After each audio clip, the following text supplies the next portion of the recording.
Hello students, welcome to my YouTube channel Educational Sanjeevani. Myself is Singh and today we will discuss about electric field intensity due to conducting spherical cell. ठीक है, first of all मैं बात करूं तो previous part में अपन ने क्या किया है कि 3 एप्लीकेशंस ऑफ गॉसेस लॉ है वो अपन रीड कर चुके हैं, पढ़ चुके हैं. ठीक है, फर्स्ट था इन्फिनिटिव लॉन्ग लीनियर चार्ज के लिए जिसके लिए वैल्यू आ जाती है E = 2k lambda upon r. ठीक है, सेकंड था नॉन कंडक्टिंग शीट के लिए, उसके लिए वैल्यू आ जाती है sigma upon 2 epsilon not. And third जो अपना और फाइनल जो अपना था वो था अपना कंडक्टिंग शीट के लिए, कंडक्टिंग प्लेट के लिए, और वो आ जाता है अपना सिग्मा अपॉन एप्सिलॉन नॉट. ठीक है, ये अपन डील कर चुके हैं. ठीक है, अब मैं बात करूं तीनों के अंदर जो गॉसियन सरफेस आप ड्रॉ करते हो वो आती है स्फेरिकल. कैसे आती है? स्फेरिकल. अब अपन उसी है ना गॉसियन एप्लीकेशन का फोर्थ पार्ट पढ़ेंगे जो अपना है electric field intensity due to conducting spherical shell. ठीक है, तो फर्स्ट ऑफ ऑल बात करूं कि स्फेरिकल सेल क्या होता है. तो देखो स्फेयर जो है, स्फेयर आपने कहा सॉलिड स्फेयर, या फिर मैं वैसे बेसिकली बोलूं तो आपने टेनिस बॉल देखी होगी. तो टेनिस बॉल में बेसिकली होता क्या है कि जो इनर पार्ट है, इनर पार्ट तो उसका क्या होता है, होलो होता है, और उसकी जो सेल है बोले तो उसकी मैं ऐसे कह सकता हूं लेयर लेयर होती है. ठीक है, दिखाई दे रहा होगा आपको, ये रिंग नहीं है क्योंकि रिंग होती है 2D स्ट्रक्चर और ये है 3D स्ट्रक्चर. ठीक है, तो स्फेरिकल सेल में केवल क्या होगी, देखो लेयर लेयर होगी, सरफेस सरफेस होगी, इनर पार्ट इसका क्या होगा, होलो होगा. ठीक है, आपको समझ में आ रहा है बात. अब देखो जब मैं इसे क्या करूंगा, यहां आप देखोगे जब मैं इसे क्या दूंगा, चार्ज दूंगा, तो ये इसकी सरफेस पे यूनिफॉर्मली क्या हो जाएगा, डिस्ट्रीब्यूट हो जाएगा. दिखाई दे रहा होगा आपको. It is another example of continuous charge distribution. ये मैंने क्या किया, इसे पॉजिटिव चार्ज दिया है और पॉजिटिव चार्ज है वो इसकी सरफेस पे, इसकी लेयर के ऊपर क्या है, यूनिफॉर्मली डिस्ट्रीब्यूट हो गया. इनर पार्ट में कोई भी चार्ज प्रेजेंट नहीं है, तो अपन बोल सकते हैं इनर पार्ट के अंदर क्या है, जो टोटल चार्ज है ना, वो कितना है, 0 है. ठीक है, ये आप ध्यान रखोगे. और इसकी जो सरफेस चार्ज डेंसिटी है वो है सिग्मा. कितनी है, sigma, having radius r. Radius कितनी है इसकी, कैपिटल R है. ठीक है, तो ये कुछ बातें हैं जो इसके बारे में अपने को दे रखी है. ठीक है, अब देखो आप अपन कंडक्टिंग ना स्फेरिकल सेल जो आपको दिखाई दे रहा है, चलो मैं इसे लिख देता हूं. ये क्या है, ये आपका है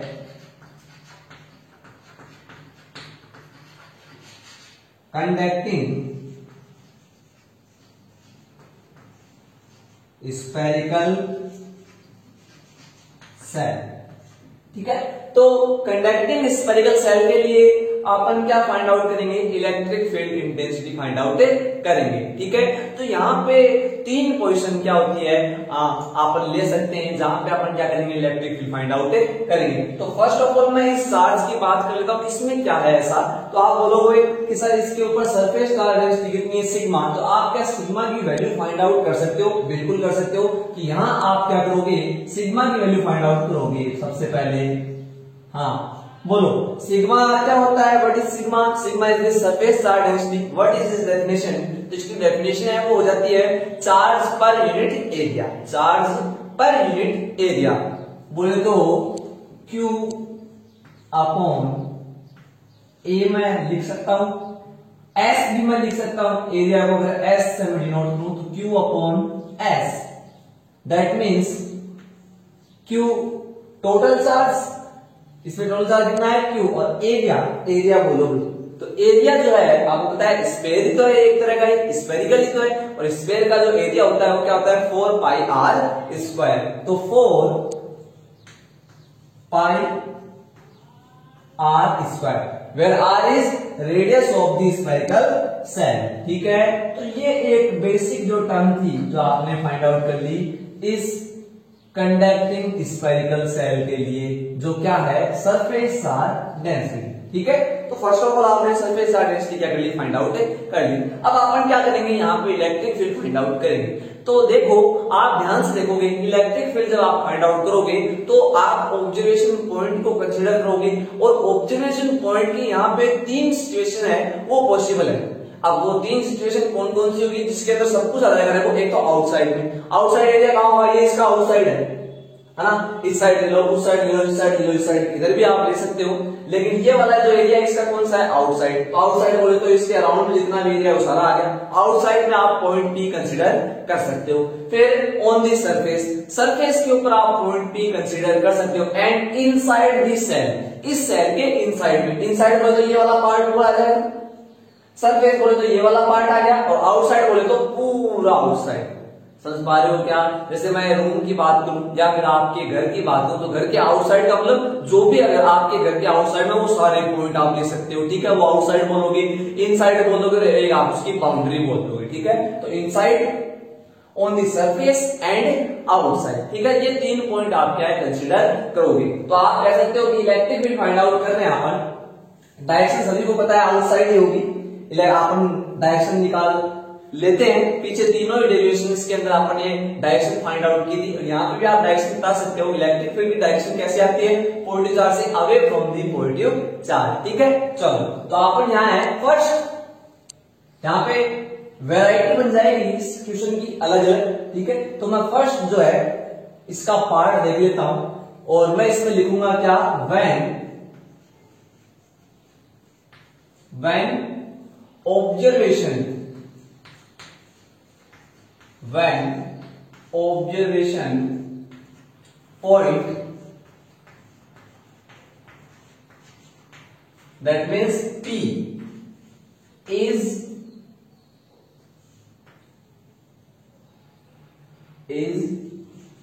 at outside the cell। तो फर्स्ट जो इसका पार्ट है, on the basis of point P location, point P की लोकेशन की बेस पे मैं इस डेरिवेशन को 3 पार्ट्स में डिवाइड करूंगा। बोले तो मैं 3 जगह इलेक्ट्रिक फील्ड निकालूंगा, आउटसाइड में, सरफेस पे और इनसाइड में, ठीक है। तो मैंने क्या किया, फर्स्ट ऑफ ऑल क्या है, मैंने यहाँ पे पॉइंट पी को आउटसाइड लेकर मैं इलेक्ट्रिक फील्ड फाइंड आउट कर रहा हूँ, ठीक है। तो हाँ, अब आपको हिंट याद होगी। फर्स्ट ऑफ ऑल अपन क्या करते हैं, चार्ट ड्रॉ कर लेते हैं। देखो मैं यहां बना लेता हूं,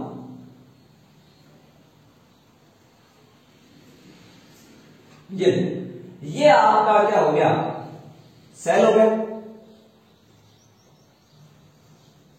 having radius capital R, and the value of charge is, the nature of charge is positive.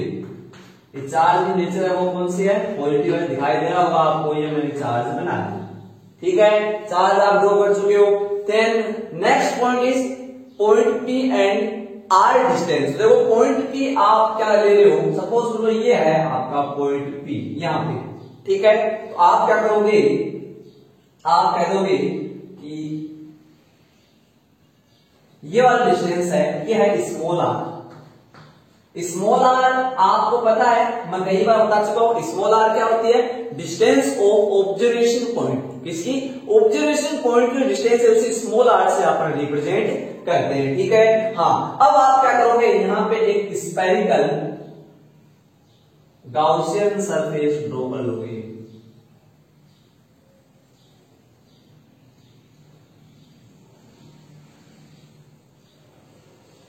दिखाई दे रही होगी आपको, ये क्या है, स्फेरिकल गाउसियन सरफेस, ठीक है। हाँ, और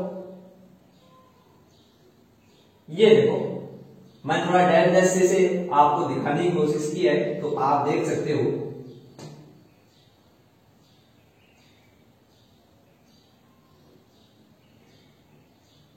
ठीक है, तो ये मैंने क्या बना ली, क्योंकि आपको पता है, मैंने ये बात बताई है कि गाउसियन सरफेस क्या होती है, जिसके ईच पॉइंट पे इलेक्ट्रिक फील्ड की वैल्यू सेम हो। और दूसरी बात, स्फेरिकल बॉडी के लिए स्फेरिकली क्या बनती है, गाउसियन सरफेस अपन बना लेते हैं, ठीक है। तो आपने गाउसियन सरफेस बना ली, पॉइंट पी आपका ये रहा, ठीक है, हो गया। उसके बाद में find out the direction of area vector and electric field. तो कहां आप निकाल रहे हो, एक चीज ध्यान रखनी है, point P always Gaussian surface के ऊपर ही आएगा, ये मैं बात आपको बता देता हूं, ठीक है ना। हाँ, अब देखो मैं यहां क्या करूंगा, यहां मैं पॉइंट पी के ऊपर ये छोटा सा एरिया कंसीडर करूंगा, जो आप पहले भी कंसीडर कर चुके हो। दिखाई दे रहा होगा आपको, मैं थोड़ा सा डार्क कर दिया ऐसे, पॉइंट पी। हाँ, इस एरिया, एलिमेंट एरिया को कंसीडर मैंने क्यों किया, तो ध्यान से सुनोगे। देखो मेरी बात, आपको पता है ये सरफेस है, स्फेरिकल सरफेस है। मैं इस स्फेरिकल सरफेस के छोटे से पार्ट के लिए फ्लक्स फाइंड आउट करूंगा, फ्लक्स निकालूंगा, और फिर मैं ऐसे इसमें बहुत सारे क्या होंगे, एलिमेंट होंगे, है ना। उन सारों के लिए निकालने के लिए इसका क्या कर दूंगा, इंटीग्रल कर दूंगा, टोटल आ जाएगा। ठीक है, तो अपन स्मॉल पार्ट ले रहे हैं, और डायरेक्शन ऑफ एरिया वेक्टर इस साइड होगी, परपेंडिकुलर दिखाई दे रही होगी, और इलेक्ट्रिक फील्ड भी इसी साइड होगा। क्यों बताओ, क्योंकि अवे फ्रॉम पॉजिटिव चार्ज, देखो अवे है, ठीक है ना। तो ये आ गया इलेक्ट्रिक फील्ड, और ये आ गया आपका एरिया वेक्टर। ठीक है, चलो, और यहां आप लिख दोगे ये क्या है, ये है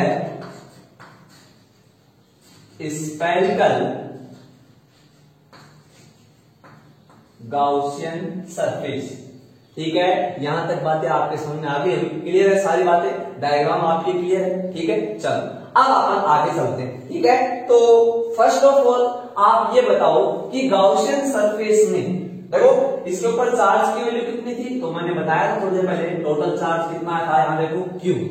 हाँ, और डेंसिटी इसकी है सिग्मा। हाँ, अब देखो मैं ऐसे कहूं, इस गाउसियन सरफेस ने कितना चार्ज है वो इनक्लोज्ड किया है, क्योंकि आप फ्लक्स निकालोगे तो गाउसियस लॉ अप्लाई करोगे, और गाउसियस लॉ ओनली डिपेंड करता है टोटल चार्ज, जो बाउंड करती है गाउसियन सरफेस या क्लोज्ड सरफेस बोलते हैं इसे। ठीक है, तो फर्स्ट ऑफ ऑल आप लिखोगे क्या, इनक्लोज्ड चार्ज, इनक्लोज्ड पूरा लिख लोगे आप।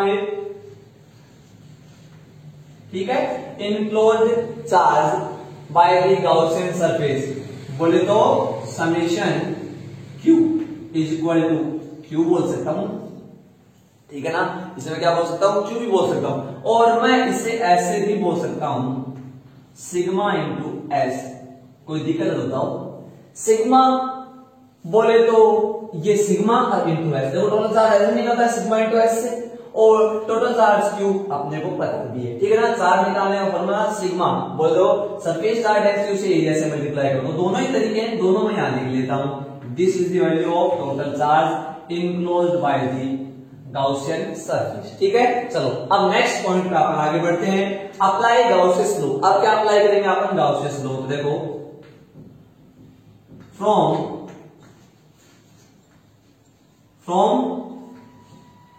Gauss's law, from Gauss's law, net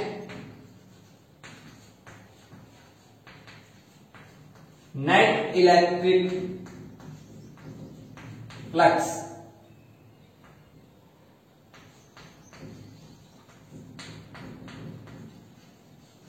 passing through closed surface या फिर गाउसियन सरफेस, एक ही बात है, क्लोज्ड सरफेस। बोलो नेट इलेक्ट्रिक फ्लक्स कितना आ जाएगा, Gaussian of phi is equal to integral of E dot ds is equal to summation Q upon epsilon naught. या आप सारी पढ़ चुके हो, काफी बार मैं इसे आपको बता चुका हूं, तो कोई दिक्कत नहीं होनी चाहिए यहाँ पे। ठीक है, अब देखो ये मैंने ले लिया इंटीग्रल E ds कोस, यहां पे आप क्या करोगे, सबसे पहले कोस थीटा लिखोगे, फिर थीटा की वैल्यू कितनी पुट करोगे, 0। देखो थीटा आपने निकाल लिया था यहाँ पे, क्योंकि the direction of ds and electric field are same, दोनों डायरेक्शन क्या सेम है, दोनों एक ही डायरेक्शन के अलोंग है, तो आप बोल सकते हो थीटा की वैल्यू कितनी है, 0। दैट मींस देखो ये वेक्टर जो आप हटाओगे तो E ds cos 0 and summation Q total charge bounded by the Gaussian surface is Q and upon में एप्सिलॉन नॉट। ठीक है क्या, चलो cos 0 की value 1, that means E is the same, E बाहर निकल जाएगा, इनसाइड में रहेगा ds, इलेक्ट्रिक फील्ड सेम है, डायरेक्शन देखो इस पॉइंट पे इलेक्ट्रिक फील्ड सेम होता है गॉसियन सरफेस से, तो सभी को पता है, तो इलेक्ट्रिक फील्ड तो कांस्टेंट है और ds इनसाइड में रहेगा, आगे आ गया q अपॉन एप्सिलॉन नॉट। ठीक है, यहां से E ds का इंटीग्रल आप सभी को पता है क्या होता है s, और ये आ जाएगा q upon epsilon not. s बोले तो area of the Gaussian surface. देखो ये आपको ध्यान रखना है, ये जो ऐसा है ये किसका एरिया है, गाउसियन सरफेस का, क्योंकि ये एप्लीकेबल होता है गाउसियन सरफेस। जब ये वाला मैंने बताया ना आपको, क्योंकि एलिमेंट कहां ले रहे हो आप, सरफेस के ऊपर, तो याद रखना ये जो एस है ये क्या है, ये गाउसियन सरफेस का एरिया है, और ये वाला एस है ये क्या था, this is the area of the charged body, इस चार्ज सेल का ये एरिया था। ठीक है, कोई कंफ्यूजन नहीं होनी चाहिए, ठीक है ना। तो यहाँ आप या तो s लिखना ही मत, डायरेक्ट ds का इंटीग्रल s, और s की जगह आप कुछ नहीं लिखोगे, ds की जगह डायरेक्ट लिख देना 4 पाई r स्क्वायर। ठीक है, तो देखो ये गाउसियन सरफेस कैसी है, स्फेरिकल है, इसकी रेडियस कितनी है, तो इसकी रेडियस कितनी है, स्मॉल r है, इसकी रेडियस कितनी है, स्मॉल r, तो आप लिखोगे 4 पाई स्मॉल r स्क्वायर और q अपॉन एप्सिलॉन नॉट। यहां से इलेक्ट्रिक फील्ड फाइंड आउट करोगे तो E is equal to Q upon 4 pi r square epsilon naught. ठीक है ना, इधर मल्टीप्लाई में हो जाती है डिवाइड में, और यहां से आप 4 पाई एप्सिलॉन नॉट को क्या लिख सकते हो, बोलो K, ये क्या होता है K, तो that means the value of electric field is, यहां लिख देता हूं E is equal to KQ upon small r square. This is the value of electric field due to spherical conducting shell at the outside point. Outside point के ऊपर electric field का जो है ना फॉर्मूला आएगा वो क्या आएगा, KQ upon small r square. ठीक है, तो आप ये ध्यान रखोगे कि इलेक्ट्रिक फील्ड जो होता है वो क्या होता है, KQ upon small r square. ठीक है, हाँ, तो इसे आप नोट कर लो फटाफट। चलो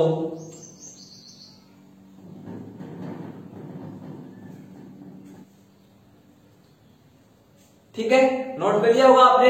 चलो अब अपन क्या करते हैं, देखो ये अपना फॉर्मूला आ गया इलेक्ट्रिक फील्ड का, और इसके नीचे छोटा सा लिख देता हूं मैं, देखो OUT, बोले तो आउटसाइड, यहां लिख देता हूं देखो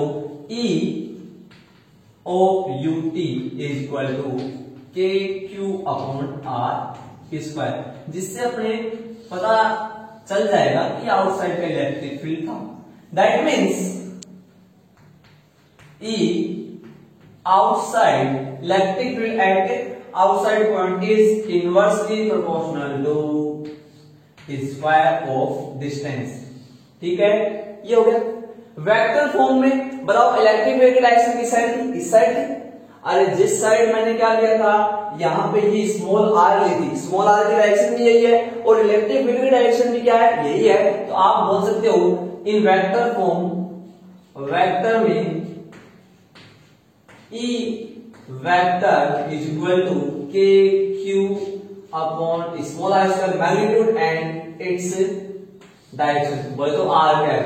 r कैप क्या है, यूनिट वेक्टर है, किस डायरेक्शन में, इलेक्ट्रिक फील्ड की डायरेक्शन में। r कैप की डायरेक्शन ये वाली है और ये डायरेक्शन किसकी, इलेक्ट्रिक फील्ड की भी है, इसलिए मैंने r कैप काम में लिया है। ठीक है, चलो अब अपन आगे चल लेते हैं। हाँ, यहां देखो एक छोटी हेडिंग इसमें और हो जाएगी, इन the form of sigma, in the form of, in the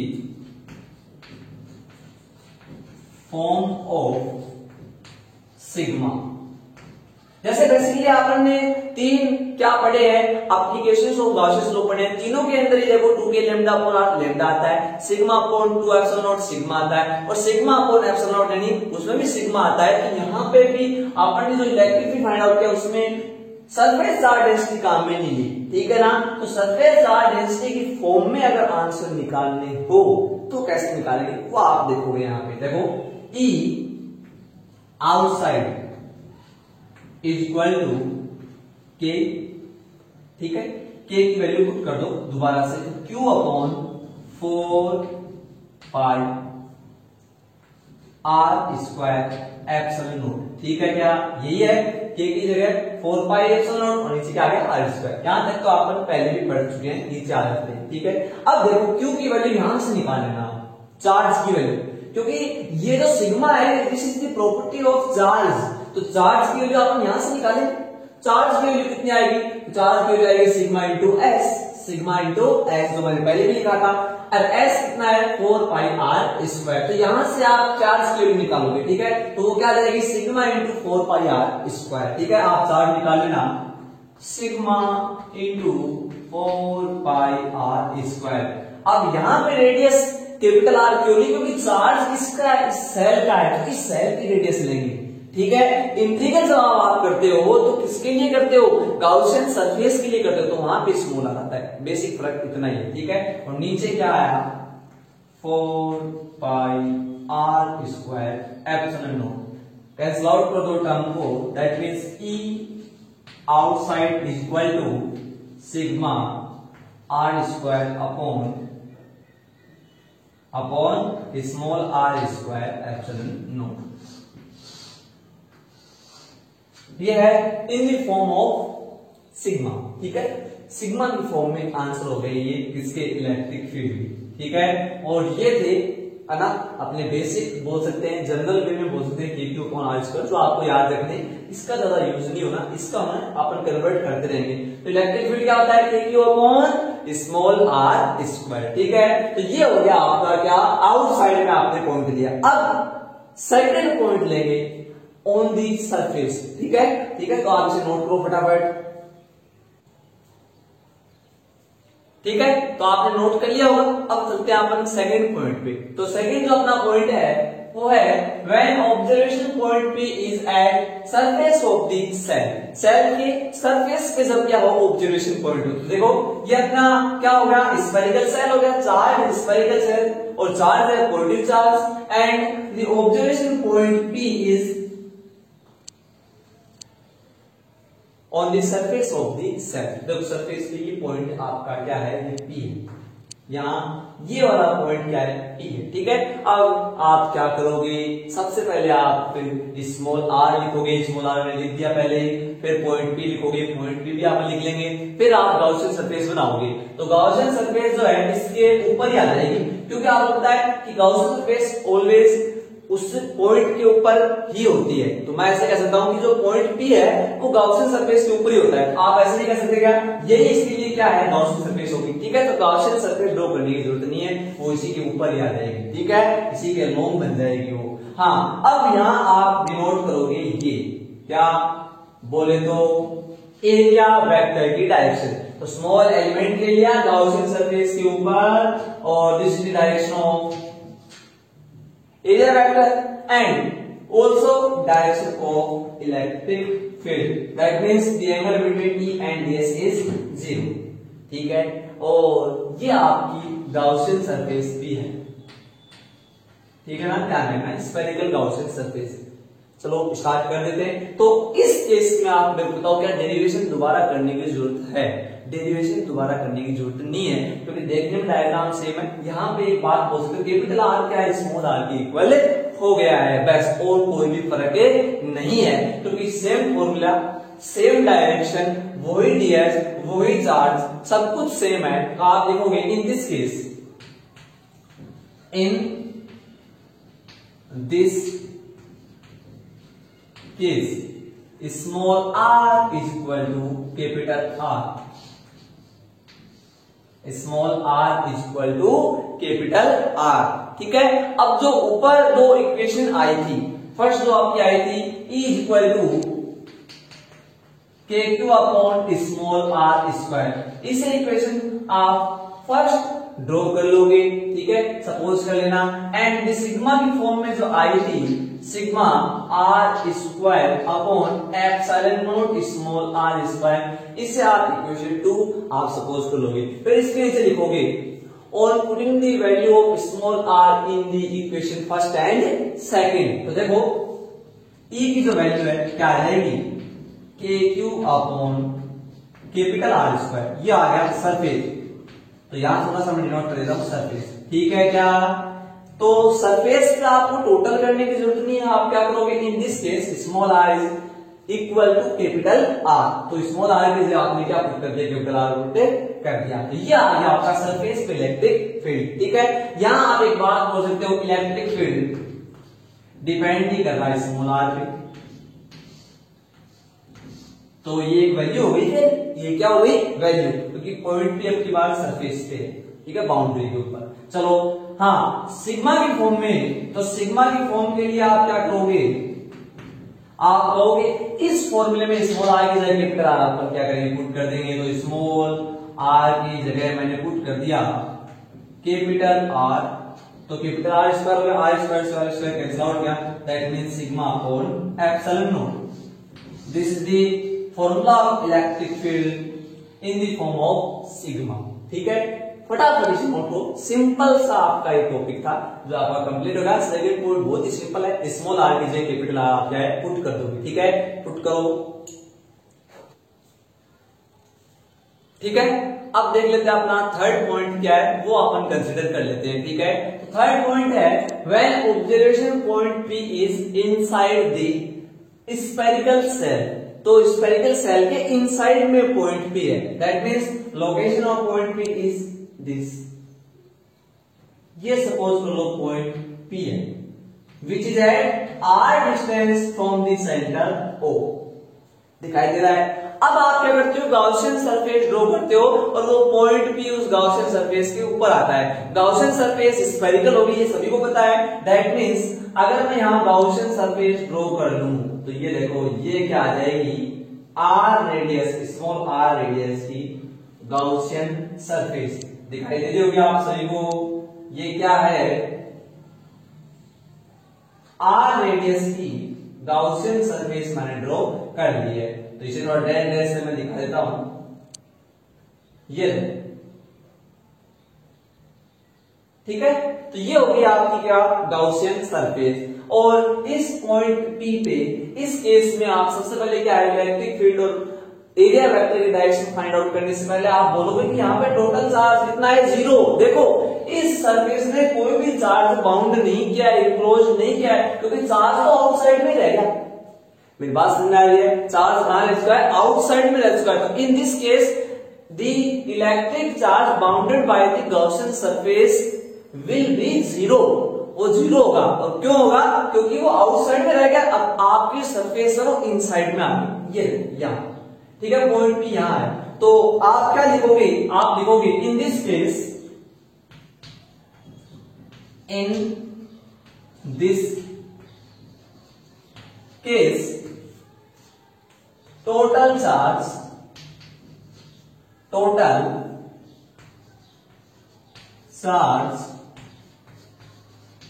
bounded by Gaussian surface will be 0, that is summation q is equal to 0, total charge जो है वो 0, ठीक है ना, इस केस में। So net electric flux, net electric flux from Gaussian law, phi is equal to integral of E dot ds is equal to summation q upon epsilon naught, ठीक है। अब यहां क्या करोगे, आप समेशन q की जगह 0 पुट करोगे, तो यहां लिखोगे since summation q is equal to 0, that means integral of E dot ds is equal to 0। देखो यहां 0 पुट कर दोगे तो ये वाली टर्म 0 हो गई, यानी integral of E dot ds किसके इक्वल आ गया, 0 के। That means E is equal to E inside लिख देता हूं is equal to 0। बहुत ही इंपॉर्टेंट चीज अपने को पता चली है क्या, कि कंडक्टिंग सेल, स्फेरिकल सेल के इनसाइड में इलेक्ट्रिक फील्ड कितना होता है, 0 होता है। तो ये 3 केस हो गए, आप से नोटबुक में नोट कर लोगे, ठीक है। बाकी बात अपन करेंगे, इसके ग्राफ से रिलेटेड बातें अपन करेंगे कल। Thank you.